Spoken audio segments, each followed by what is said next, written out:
That's all right. It's still a nothing compared to the millions you owe. Hey, Well, welcome. I mean, you're catching up a little bit. There's, that's a couple in a row there. It could lead to a trend. This time next year, we might be even. Okay, so welcome to Talking Niagara. This morning, what's this? 9th of September. Wow, the second week in September already. We must be doing something wrong, all right? I don't know. It seems to have gone pretty fast. Okay, so Niagara Falls is well renowned as its natural wonder, but yet it's a tourist trap, cheesy and too crowded, says Ray Spiteri from the Niagara Falls Review. Well, he's actually just quoting what he sees on the internet. When you look up Niagara Falls, there's lots of complaints about Niagara Falls: crowded, yep. Cheesy, cheap, carnival-y. Cheap, expensive. I would have thought. What I meant by cheap is like cheap stuff for what you buy, basically. Like I don't know what else to put it, like low quality, low quality. We used to call it stuff out of Hong Kong when I was a kid, because everything cheesy and everything bad came from Hong Kong. But I think they're high quality compared to us nowadays, aren't they? Well, yeah. Well, when in the 60s, when I was a kid, the biggest slur you could make on anybody's bike or anything they owned, their hat, their baseball glove or anything. Oh man, that's junk, man. That you got Japanese stuff there. Oh yeah, where'd that bike come from? Japan. And guess what? Because they had a lot of cheap stuff come into the country, cheap and easily broken toys and everything else. Yeah. But guess what happened to Japan? They went improved quality. Yeah. Yeah, it's the same. That's what I was saying. We used to get that. It was from Hong Kong. That was how we were as kids, because all the cheap tack came from Hong Kong. Yeah. Well, that cheap tacky reputation that Niagara Falls has. Yeah. When you look it up in the internet now, Niagara. Let's put this straight out there. If it was cheap tacky and that's all it had, then Niagara Falls would and way too expensive. I'll put that there too. Then Niagara Falls really wouldn't exist. But it has something that can only that is alluring to everybody. Everybody must see Niagara Falls. And if you want to see Niagara Falls, you have to put up with the tacky, cheap, carnival-like stuff that is in Niagara Falls.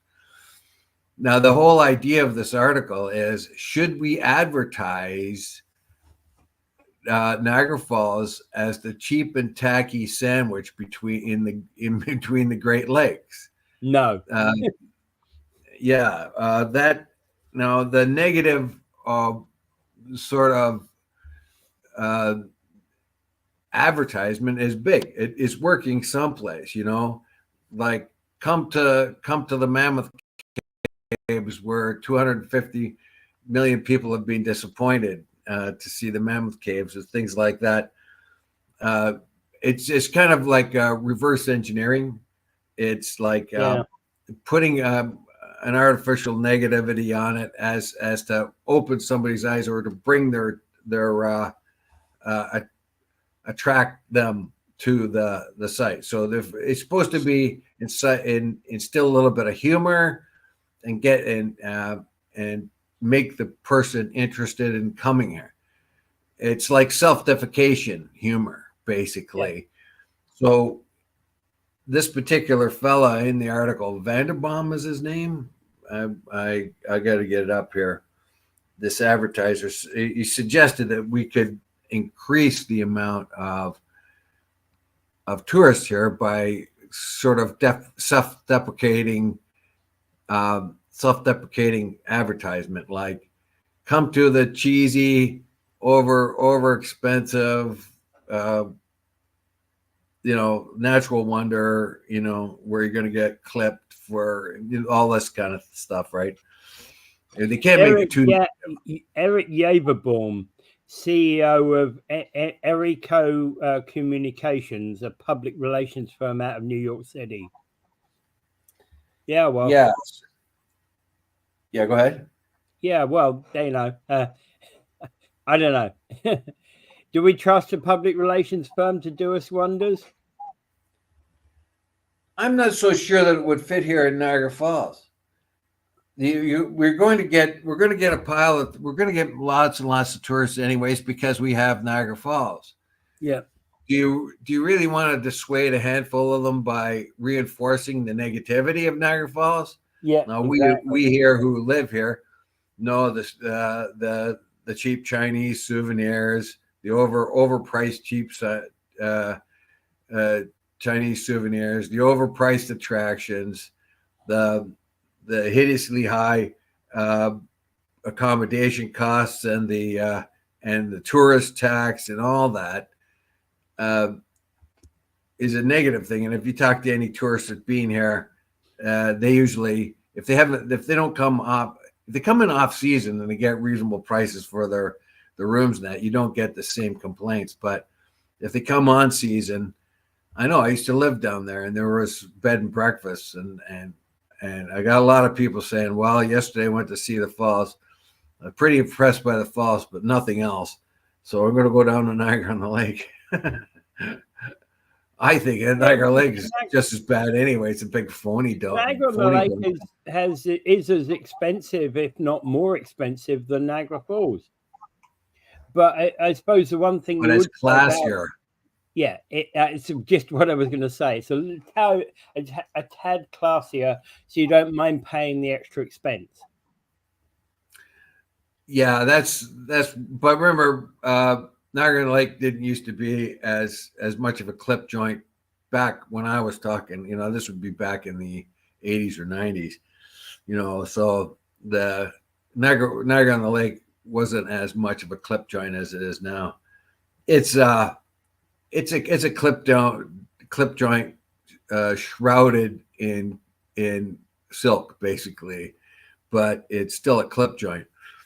It's just much more obvious a clip joint here in Niagara. So I don't know if advertising the negative stuff, come to the cheesy sandwich between the Great Lakes, come to Niagara Falls. You can take Mike's approach, which is the natural wonder of the world that allows our we're in the city that allows our chemicals to pollute the waterways at will. There we go. Well, back a while ago, I remember somebody making a speech and saying, like, welcome to the world's largest open sewer. Because at that time, there was lots of effluent that was going in the Niagara River.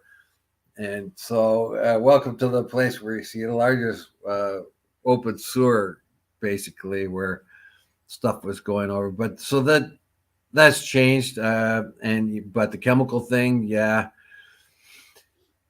But that would chase people away, definitely, if you started telling them about the chemicals and the pollution in and around here.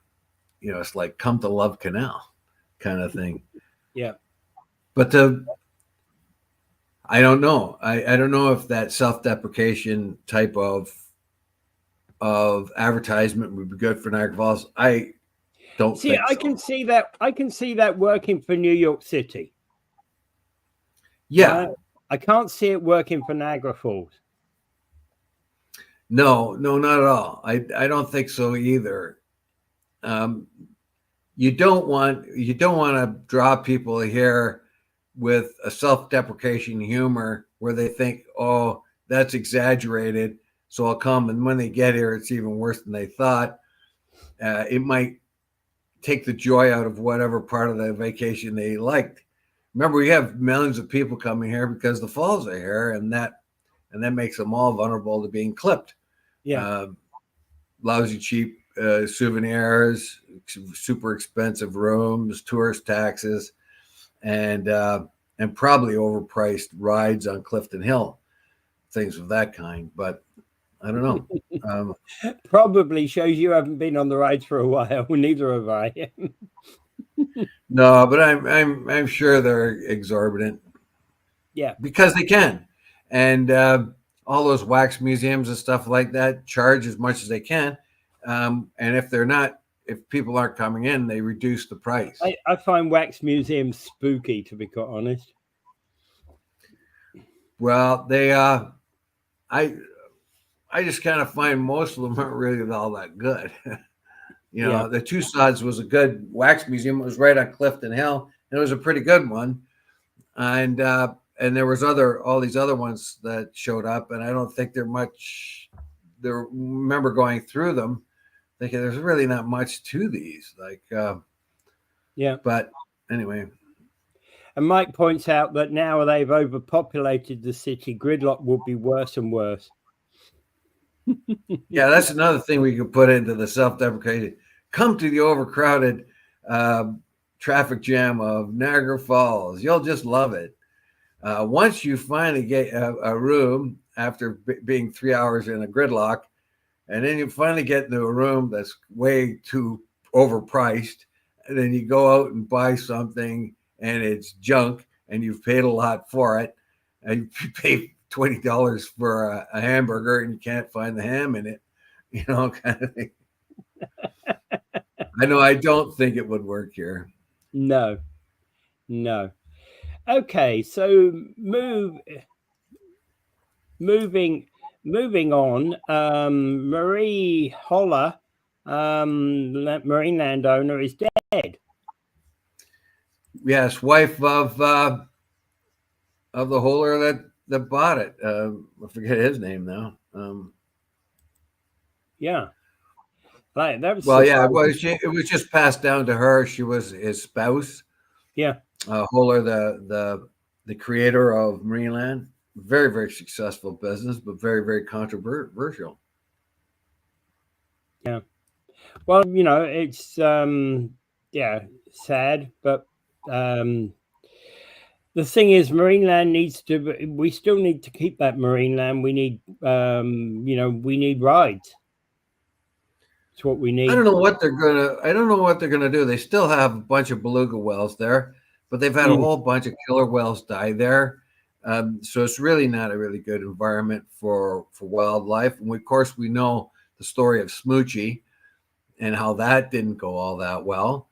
Yeah. But how do you turn it around? And I would think Marineland should be something like Canada's Wonderland. Basically, there's lots of land there, and they could have a really good carnival park. Right.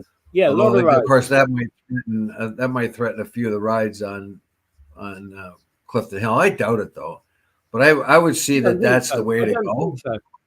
I don't think it'll have any impact upon Clifton Hill whatsoever. Because they can go to both places. Now, there was always rides at Marineland until they shut it down this year. Yeah, I think that's probably the way they go. But of course, they were Holler. John Holler was the creator of it, and he came from Slovenia, and he had a lot of experience. He worked in circuses, so when he came over, he tried to recreate that. He had a few attractions. He had a bear that was on a top of a pole or something, and a few other minor things, and he expanded. He was a brilliant businessman. And in those days, having a Marineland or something like that was not thought to be anything bad. Yeah. However, as society grew and the awareness of the animal's conditions grew, then it became more and more off-putting. But it was kind of spectacular. I took my kids there one time, and they had the whale in a big swimming pool, basically, and it splashed everybody and all that other stuff. But all as that was going on, I really didn't like it. I didn't like it because you had this huge whale in a little pile of water, and I'm thinking to myself, or these seals and everything else that could do these tricks. It was kind of amazing that you could teach them how to do those things. But I kept thinking to myself, like, I mean, that animal cannot be healthy and cannot be happy either, because it is so far out of its natural environment. These are not animals that were bred for domestication, like horses or cows or dogs or something like that. Those animals were bred for domestication, bred to be living side by side with humans. But if you take a killer whale, it's used to the sea, and you put it in a pond like that, or a beluga whale. I mean, I've seen the beluga whales up close in Vancouver. They look really good, but seriously, nowadays, although it's amazing to see them, and it's amazing to see what kind of tricks they can learn, these are wild animals that are not meant for domestication. So I think just put them back out in the wild. If you can get an aquarium or something like that, like where you can breed certain fishes that are nearing extinction in the wild, that would be a good idea. Well, I think we should be having rides. Mike says water park in the summer, skating in the winter. I think that's a good idea. I think we should be having rides. I think we should have the kind of standard. You know, I'd like to see some water rides.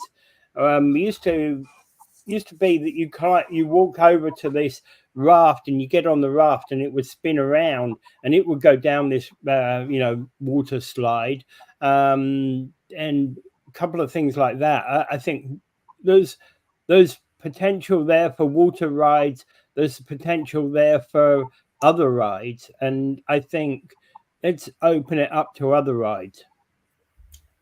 I don't know. I don't know what they're up against there. They say they have a plan to move the business forward. They have a name for it, but there was a certain plan they have to move it forward. That John Holler made sure that that there was enough backers and buyers or owners that it would move on without hitting a real, like any kind of real hurdles, contingency plan of some kind. But it could be like there's a lot of land there, and certainly I'm no business person, so I can't, and I don't know what kind of objection maybe places like Canada's Wonderland would have if they have another big. Doesn't matter, I don't really care what Canada's Wonderland says, because we're not really competing with them. No, but you get politics involved here, and Canada's Wonderland taps the shoulder of Doug Ford and says, "Look, they're going to cut into our business, and we've given you lots of money for your political campaign. What are you going to do about that?" Something like that. I'm not saying that ever happened, but it may. You know what I mean? Yeah. All right. I don't know what the contingency plan is. I don't know if Holders has children that would take it on. Who knows? Yeah. Okay. Yeah. All right. So moving on. Trudeau insists he's staying on as Liberal leader. Is he in realistic zone right now? Is he realistically looking at this? I mean, Joe Biden said he was staying on, and he said that only God could tell him to move, not run for president. But then Nancy Pelosi came knocking at the door, which I think it was Jon Stewart said that God did come knocking at the door. It was Nancy Pelosi.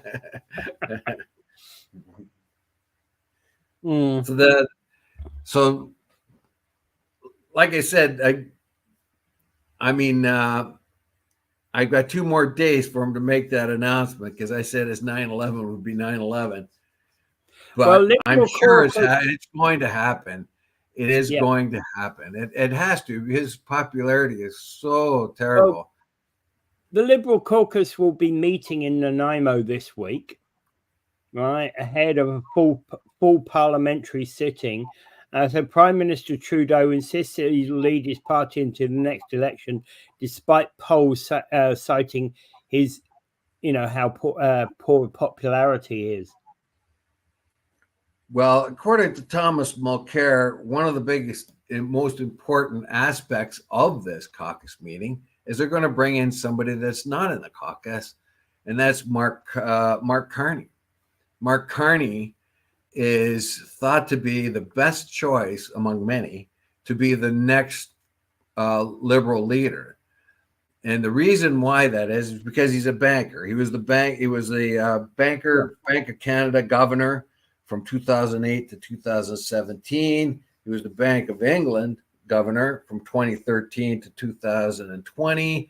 He has high posts in Goldman Sachs, I think it is, some asset companies. He's also involved in the UN with finance and environmental. He's got a lot of cred. And what's more important, he's never been an MP yet. He cannot be stained with what the Liberals have already done. So none of that can stick on him. So if he comes on as a leader, all the problems that the Liberals have had so far, they can't are on those that are already in government. If he comes into government, he's brand new, and the sins of the Liberals can't stick on him. Well, okay, you've extolled the positives there, and I agree with those positives. But the negative is that he's got zero experience in politics. I don't think that matters much when he has the abilities that he has. He can easily switch that over to politics. And remember, he's been working with politicians all his life. I know. So he knows politics. And no, I'm just playing devil's advocate here with that. But anyway, that was I'm basically just parroting what Thomas Mulcair said when I saw him in an interview. There are other, of course, Chrystia Freeland, and there's others. But what's happening too in the Liberals is their chiefs of staff are bailing. Some of them, 5 most prominent chiefs of staff have bailed. I don't know where I wrote this down, but I'm not getting it quite right. But there seems to be, there's lots of murmurs in and among the Liberals. Now, this whole caucus that's going to happen out west, they're bringing in Mark Carney. I don't know. I have a feeling that you're right, that Trudeau will try to figure out a way of staying on by introducing Mark Carney as a future advisor to the party, and that the Trudeau will take his advice, and this is my new man. He's going to help us out of the hole. I think that's what he thinks is going to happen, but what's going to eventually happen is he's going to have to step aside unless things drastically turn around. Remember, they had to have they tried that back in the spring, and then a little later on when they had another meeting, they tried to come up with things that Canadians would adhere to and turn around the polls. Well, they haven't been able to do that. They're very unrealistic. Okay, so let's add another issue into the mix here. So, Mr. Yves Francois Blanchette, are you talking about that? Well, I was going to say with the departure of the NDP, it looks like Bloc Québécois may be the ones who are going to be supporting the Liberals from now on.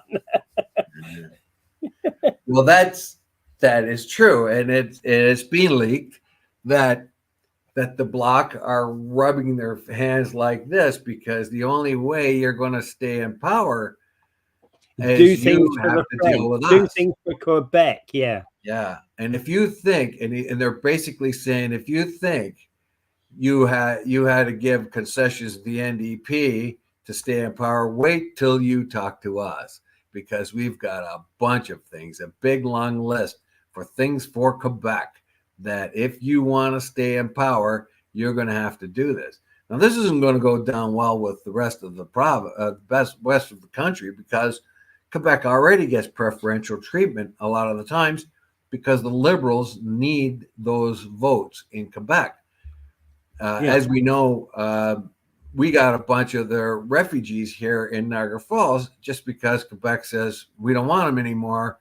And if you want our vote, Mr. Trudeau man, you better send them somewhere. And he sent them here.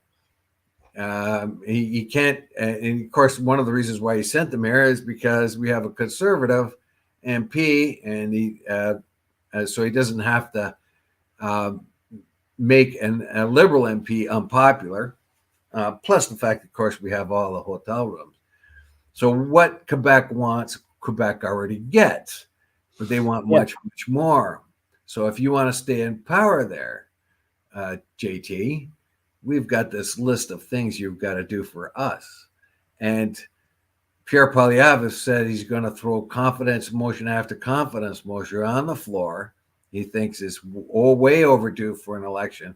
And if you ask the average person in the country, they think so too, because obviously with the polls, nobody's happy with the government. If you're really that unhappy with the government, that means you want to change your government. Meanwhile, JT is twisting and turning, and he can't believe that he isn't the star of the show anymore. I think that's an unusual place for him, when he's usually celebrated as modern and progressive and all that all around the world. And all of a sudden, everybody's turned on him. You're not the Wonder Boy anymore. I don't think he really believes that yet. Oh, well, they're just going through a bad mood, the country. As soon as they get over it, they'll love me again. The trouble is, of course, that you get any political party, and typically, I think we're okay with a party being in power two times in succession. When it comes to a third occasion, we kind of get, I'm not sure. I think it's a bit too much. So 3 terms in office. The third term is usually the turning term, isn't it? It's the point whereby the government in power, doesn't matter who it is, they start to actually do things slightly wrong. And people go, oh, I don't think we want any of that. Well, one of the exceptions to that was FDR. He won 4 elections in the United States, which is unbelievable. And he probably would have won the 5th if he lived, because FDR was extraordinarily popular right from the very beginning. He just was. People loved him. They had his picture all over the place. The average person in the depths of this depression, no matter how many policies worked or didn't work, he was just super, super popular. As a matter of fact, that's why the Republicans made sure there was a law that says you could only have 2 terms. And they did that in 1952 because they were worried about another very popular Democrat taking power. So they made it 2 terms, which then bothered Reagan because he knew he could have won a 3rd term himself. Because he was super popular. But I think, generally speaking, and you got people like Maggie Thatcher that went 12 years. So there is a possibility of a leader becoming popular enough to last a long time, but generally speaking, they get worn out. And in a particular time when the policies of the government seem to be so linked with the middle class being eroded, and taxes and things like that, when the government's looking at climate change as a big issue, when they're forgetting that there's housing issues, when they put all their eggs in one basket, kind of thing. Yeah, and exactly that. It's kind of, you've been looking at green economics at a time when actually people are any job will do, man. Hey, give us a job, any job. I can do that. Well, I'll put this to you too. We have found out recently that the Chinese are building a very good electric car. It's measuring up to Tesla almost, but it's a lot cheaper. It's about less than half the price of a Tesla.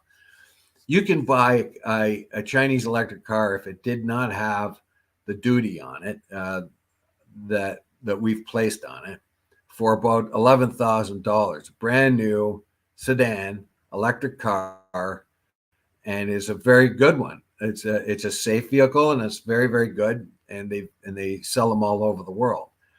If you really wanted to bring down pollution in this country, you'd let that car come in, and it would swamp like a huge amount of them would be sold very quickly, and you would take a lot of gasoline cost out of the air right away. But even if you put 100%, even if you put 100% tax surcharge on it and sold it at 22,000, it would still sell well. It probably will. And the Chinese are very, very careful right now. They're building them in China, in Mexico, and that should get the free trade exemption. But to the Mexicans' chagrin, suddenly that doesn't work anymore, and we're going to put tariffs on anything Chinese built in Mexico the same way. So if you are really, really devoted to cleaning up the air really fast, you would let them in, wouldn't you?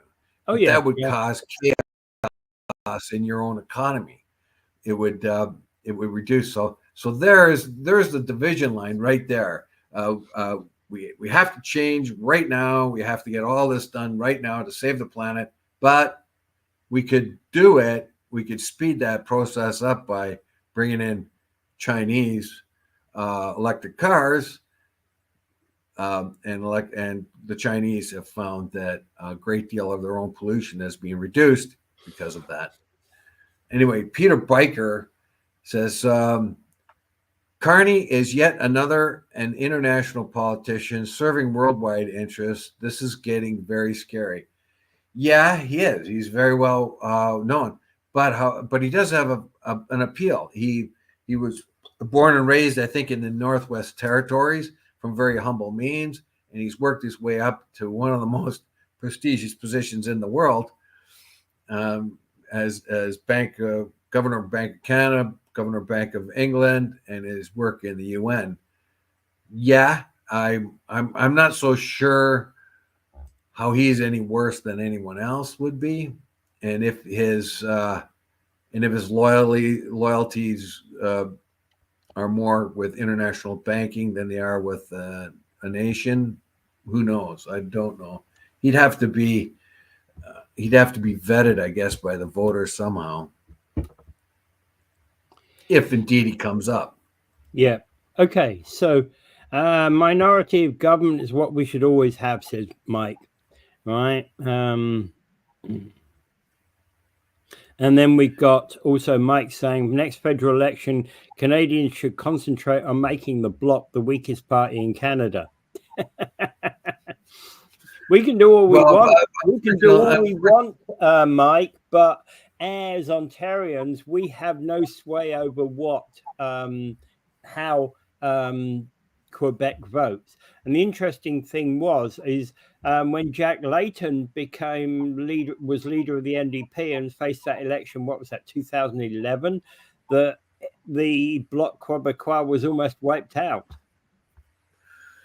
Yeah, and the NDP came in. Well, the Bloc wasn't doing that well. Basically, they were old and hackneyed and corrupt and all that other stuff. So, but this leader, Yves-François Blanchet, I mean, when he was in that debate with Singh, the last federal debate for leaders debate, he's the guy I would have voted for after that debate. He was the best answers, and well, I think that on that tone, I think that in fact, actually, the interesting thing is about people like Bloc Québécois is I don't believe that they should, they should have candidates in more than one province in order to call themselves a federal party. Without that presence, their interests are. You missed the point of the Bloc Québécois. Bloc Québécois. It is for Quebec, and their whole. That's why I say they shouldn't be allowed to stand in an independent nation. Well, that's why I'm saying they shouldn't be allowed to stand in national elections. No, they are the people's choice, and if they get enough power and enough, they may make Quebec an independent country. Right now, it is basically an independent country. It is an autonomous region in Canada, and recognized as a nation, basically, as an independent nation inside of Canada with political and and ties of that kind. I don't know, and both Poilievre even agrees with that status. So there's no. But the Bloc, if they do make a deal with Trudeau, if Trudeau thinks he can hang on, now Trudeau and both Singh have made their own bed. It was very, very convenient for them in the early part of the deal they made to help each other out. So Singh was able to get some stuff done and get a few markers on. Trudeau was able to stay in power. He was protected by Singh, but now they let that happen too long, because now they have to face the reality of that. Everybody was sick of that. Everyone is sick of the NDP and sick of Trudeau, and for doing that. Now Singh's got to pull out and tell everybody that Trudeau is a bad dude and I shouldn't have been in bed with him in the first place, or at least I was in bed only long enough, only long enough to get what I wanted, and I was a high maintenance mall, basically, and that's what he can claim. But he has to now make an identity for himself in order, if the NDP are going to do any good at all in the next election. And now the Bloc Quebec is stepping in and saying, aha, now is our chance to get some gravy. You gave stuff to the NDP, now you have to give it to us. And if you think the NDP cost you a lot of money, we are super high maintenance. We're super high maintenance sort of trollop. So you had better. I get the generalized impression, and as I say, it's only generalized, that Bloc would be more, more favorable to an alliance with the Conservatives than they would be with the Liberals. I don't know, and it's a very difficult place for Trudeau to be in. Yeah. He needs Liberals need Quebec. They need Quebec. They always get more votes in Quebec. They need it. They need it big time to stay in power, even to stay relevant. So that's why they're always bending over backwards for Quebec. And in this particular case, it would look really bad for Trudeau to make it look as if like he has to work with a separatist party. A party that's whose mandate is to separate from Canada, and I have a feeling that Trudeau has the ability to talk himself into anything. That particularly when you're banked in it'll be all right. It'll be all right. I'll just do this. I'll just do that, and everybody will forgive me in the end. I'm not so sure about this one. I'm not so sure either about it. And hey, when you think about it, generally speaking, or at least most of the time I've been here in Canada, there doesn't seem to be much Liberal support west of well, let's say the GTA. There has been at times. At times there has been. Well, But in remember the last 10 years, BC for one thing. It can be a liberal stronghold at times. yeah, but in the last 10 years, Alberta, Saskatchewan, and Manitoba. Alberta, Saskatchewan, and Manitoba, they either go one way or the other. They go NDP or they go Conservative. Yeah, that in between, exactly. that in between party they see as senseless, which is the Liberals. Yeah, yeah, I know exactly. That's what I was saying. The out west, it goes from NDP to Conservative, not through Liberal at all, right? Whereas the GTA is almost the last stronghold the Liberals have, and that doesn't seem to be very strong right now. Yeah, BC too. They get a lot of votes in BC. So, but yeah, in and around the Golden Horseshoe, particularly the GTA, that's big, strong. And they also had a lot of votes down east. Down east relied on the programs the Liberals have brought in year after year because their economy is subdued. And if you go down there, almost like it's got all kinds of subsidies coming in from the government to help people. I mean, it's almost like down east is on welfare basically, or they're on Poggy steady. So the government, the federal government coming in and mitigating the situation through bad, slow economy times was very important to the East. And that's why they probably vote all the time for Liberals. However, that's not going to happen this time. Down East is even sick of the Liberals. Yeah. Peter Biker says, nothing like an election cycle to wash away the sins of our past, but what will our future hold? New sins to be found, I think. I think therein lies the rub, doesn't it? And thank you, Peter. I like the comment, love it. That's actually, it does kind of wash away the sins, but then it brings new sins with it, doesn't it? Yes, new potential excesses. Yeah. All right. Okay. So moving on. Just to go international for a little while.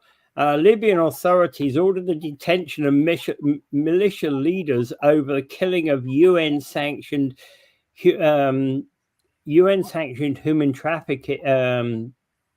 Human trafficker. Yeah. Yeah, that's weird. That's kind of weird headline. Yeah. Well, this is the reason why I put it here. And we keep hearing about the flood of migrants that going into Europe and how they are dying in the Mediterranean Sea. And at first they were welcomed and helped by the native populations until it got to be too much. And it was incredible flow of migrants into Europe. And all of a sudden the Europeans don't want them. Of course they don't, because they can't deal with them. But they set this up for themselves. When they used the opportunity they had to take Gaddafi out of power, when the U.S. and NATO started hitting Libya to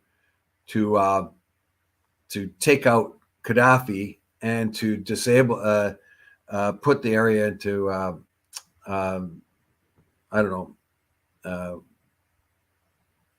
unfunctioning government.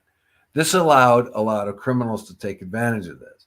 For number one, it allowed a lot of the Islamic groups to move in and do some damage. It allowed warlords to then start taking pieces of the action, which left a very unstable Libya. And when that happened, guess what happened? Yeah. People, drug and people, and people smugglers and traffickers started to become very, very prominent. Now, this particular guy that killed another guy, one trafficker killing another trafficker, would kill and would go along the coast as if they were the kind of like the Coast Guard and take out the rivals' boats. and then take the migrants who are trying to get to Europe. They would take them and destroy their boats and bring them back and make them and ransom them to their families and make them work as slave laborers and any number of things. And then if they were capable of extracting enough money out of them, they would put them on one of their own boats. So what it is basically gangsters fighting. It'd be like very similar to what was happening during Prohibition, where the O'Banion gang and the Capone gang were fighting over turf.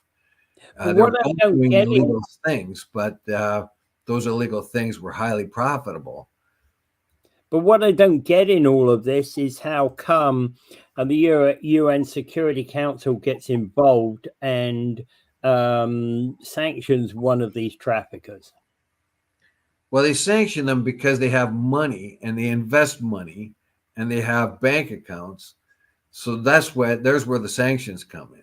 I'm not so sure that, just like putting sanctions on Putin or putting sanctions on, like, you've known the U.S. has put sanctions on 8 of the settler movement people in the West Bank, the ultra religious settler movement in the West Bank. 8 of their leaders have been sanctioned by the U.S. Many Islamists have been sanctioned. So that has an effect on some people. The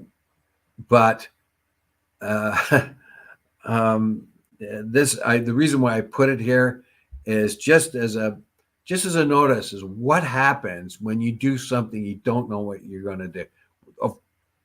Gaddafi had been cooperating very well with the West, and actually was even some of his troops were being trained by the British and the Americans because he was so cooperative. And but when there was revolts happening in eastern Libya, particularly Benghazi, and I know Benghazi. I lived in Benghazi for a little while, and so once this revolt started happening, they made sure that Gaddafi couldn't put those revolts down, and disrupted his government, and threw in NATO fighters from some trumped up way of protecting the Libyan people, basically, and caused extremely unstable country. And that extremely unstable country became fertile ground for Islamist groups and gangsters, traffickers, drug traffickers, because there's no means by which to police the country. And with such a vast country, and one of the largest countries in North Africa, Libya is, and with such a vast country, when it was under Gaddafi's control, he may have been a dictator, but at least he stopped a lot of this kind of human trafficking from going on. Yeah, he did. And he was cooperating with the West very much on the Islamic terrorist things. In fact, his number one henchman, Zanussi, went to London and talked to the ministers at one time who had no idea of how Islamists work. And Gaddafi had been fighting them because, just like Saddam Hussein, who didn't want them around, he didn't want them around either. They were a fanatical threat to his regime. However, they turned their back on him when he started having trouble, and they open up a hornet's nest of problems. You have an unstable government. You have people fleeing the area. You have human traffickers and drug traffickers and all manner of things. Plus, you have excellent hideouts for Islamists to hang out and do their naughty stuff, their terrorist stuff. I mean, I don't want to undercall it naughty, but it's just that is the consequence. That's the consequence of thoughtless actions by the West. They would have been better off keeping Gaddafi in power and keeping their thumb on him and extracting rights for the citizens little by little than let the thing go wide open, where there's just overall crime, and that situation has allowed massive amounts of people to get to Europe and massive wars and coming, and now this is becoming see on the way. Yeah, and Libya is becoming the main exit port from Africa for traffickers. Yes, exactly that. Yeah, and this one gangster basically murdering another. I mean, it's almost ridiculous that they're going to that there's arrest warrants for them, because that's what they're going to do. It's just like the drug traffickers killing each other in Mexico, or back in the Prohibition days. It's just gangster fighting gangster, and of course, the only thing they can really do, or should be doing, is stopping this. So what's happening in Libya right now is many, many times worse than what was happening under Gaddafi. I know. I lived in Libya. I lived there for the better part of 3 years. I know what's going on there.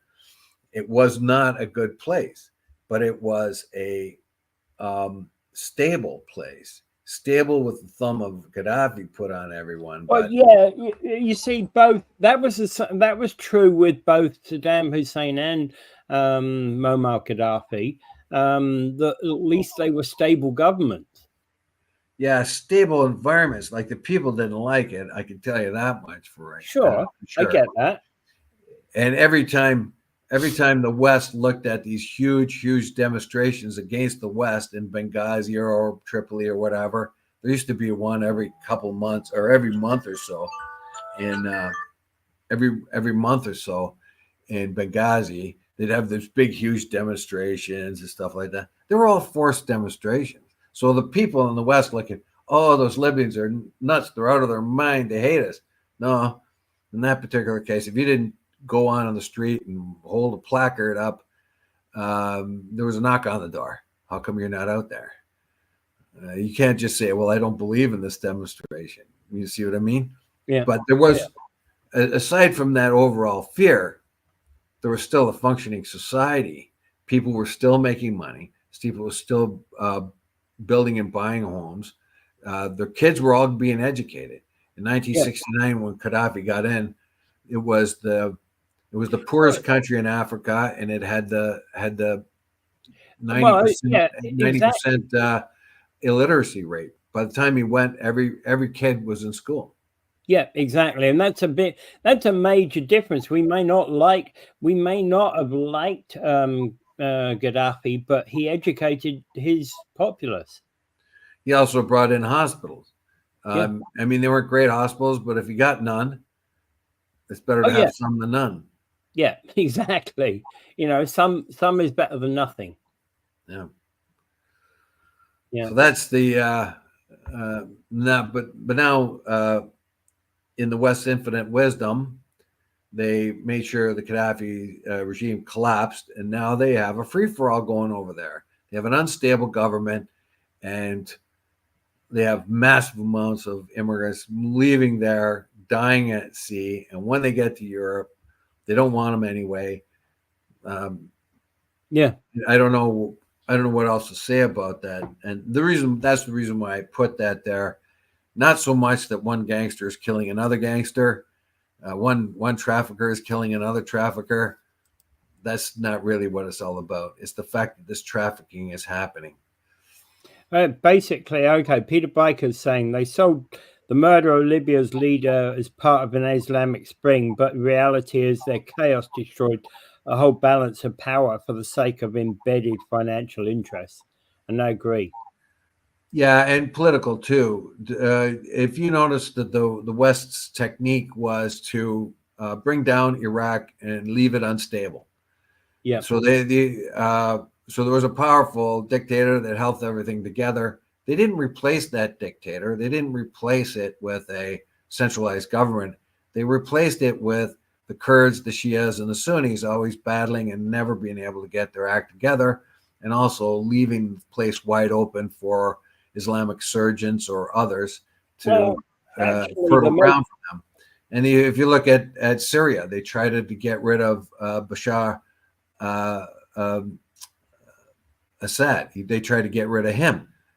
Now he was a a brutal dictator, just like as Saddam was. But what's worse, look what's happening in Syria now. Yeah. Millions of people are being killed. The country is completely destroyed. Assad is still in power. So that destabilization didn't work. And then they went to Libya and destabilized that government to make sure it was destabilized. Well, what was the consequence of that? More people getting killed, more crime happening, more misery. I'm not so sure that we know what we're doing. More human trafficking. Yes. More human trafficking to Europe. And you can count on drugs being trafficked through there as well. Yeah. Oh, yeah. And of course, that never happened under the Gaddafi era. So Gaddafi may have been a dictator, but in a way that at least was a stable society. Yeah, and they blew it because Gaddafi needed the West all of a sudden. He found himself being overwhelmed by Islamists trying to take over the government, and he needed the West, and he went to the West, and he started cooperating with the West, particularly with terrorism, stuff like that, and they were cooperating back. Like I said before, the British and Americans started helping him help him with his armed forces. But when they had a chance to get rid of him, they did. They turned their back on him, and that's probably the wrong thing to do because they had him now. When he was forced to go to the West for help to sustain a government, they could have extracted bits and pieces of humanitarian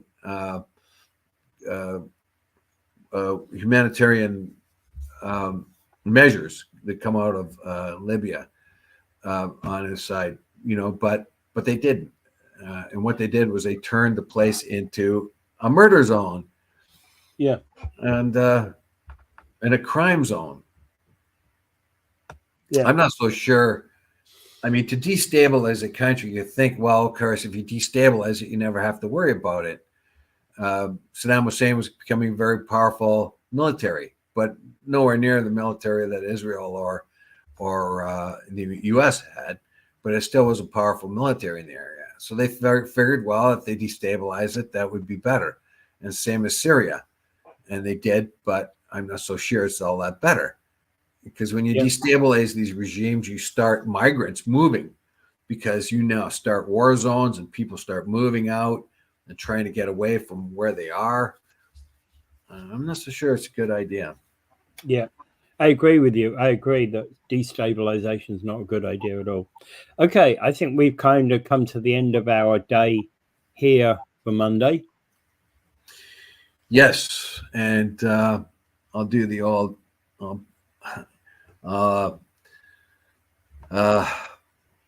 without further ado, I bid you adieu. Pray for peace. Doesn't seem to be much hope in it. Joe Biden asked if Bibi Netanyahu was doing enough for a peace deal, and he just bluntly said no. That gives you an idea what the Americans are up against right now. Yeah. All right. See you tomorrow, everybody.